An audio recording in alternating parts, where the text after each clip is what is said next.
안녕하세요.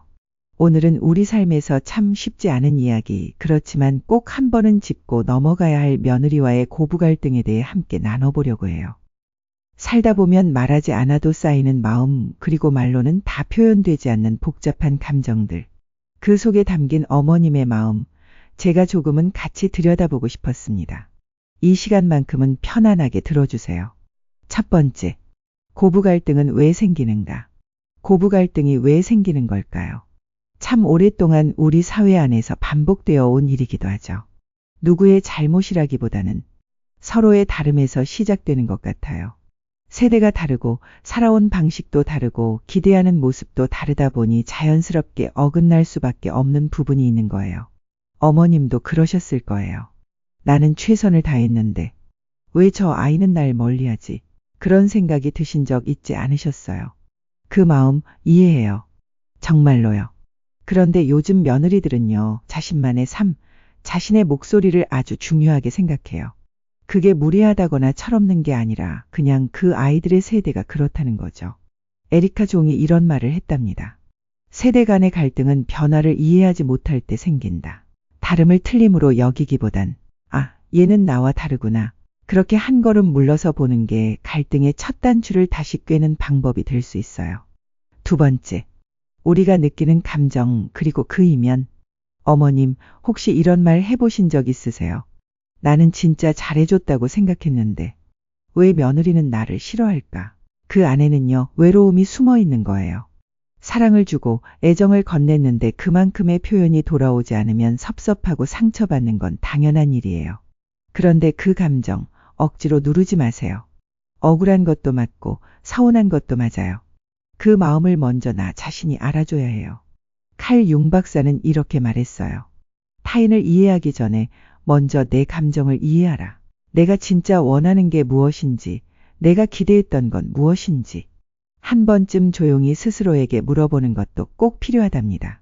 세 번째, 며느리도 누군가의 딸입니다. 며느리 참 애매한 위치죠. 딸도 아니고 친구도 아니고. 하지만 어머님, 며느리도요, 누군가에겐 아주 소중한 딸이에요. 그 아이도 사랑을 듬뿍 받고 자란 사람이죠. 우리에게 며느리는 가족이지만 며느리에게 시어머니는 낯선 존재일 수 있어요. 그래서 잘하고 싶지만 오히려 더 조심하고 더 멀리하게 되는 경우도 있는 거죠. 그럴 때 어머님이 먼저 손 내밀어 주시면 어때요? 너 힘들지? 괜찮아, 다 잘하고 있어. 이런 말 한마디에 며느리 마음이 눈 녹듯이 녹을 수도 있답니다. 중국 속담에 이런 말이 있어요. 부드러운 말 한마디가 추운 겨울에도 꽃을 피운다. 정말 그 말처럼 따뜻한 말은 사람 사이의 벽을 허물 수 있어요. 네 번째, 실제 사례 이야기입니다. 어머님, 실제 이야기 몇 가지 들려드릴게요. 우리와 똑같은 고민을 했던 분들의 이야기예요. 첫 번째는 박 여사님, 올해 65세세요. 아들 부부와 같은 아파트 단지에 사시면서 손주를 자주 봐주셨어요. 그런데 어느 날 며느리가 그러더래요. 어머니, 앞으로는 저희가 아이를 돌볼게요. 처음엔 너무 속상하셨대요. 눈물도 나고 왜 이러지 싶고. 그런데 시간이 지나면서 이렇게 생각하게 되셨대요. 며느리도 아이와 함께하는 엄마로서의 시간을 갖고 싶었던 거구나. 그걸 이해하고 나니 마음이 조금은 편안해지셨대요. 또 다른 이야기, 최 여사님은 62세세요. 며느리가 명절마다 친정만 간다고 속상해 하셨죠. 그런데 어느 날 용기 내어 며느리와 이야기를 나누셨대요. 그랬더니 며느리가 그러더래요. 어머니랑 함께 있으면 제가 괜히 불편하게 해드릴까 봐요. 그 말 듣고 얼마나 마음이 짠하셨는지. 오해였던 거죠. 그리고 지금은 명절도 번갈아 가면서 함께 보내기로 하셨대요.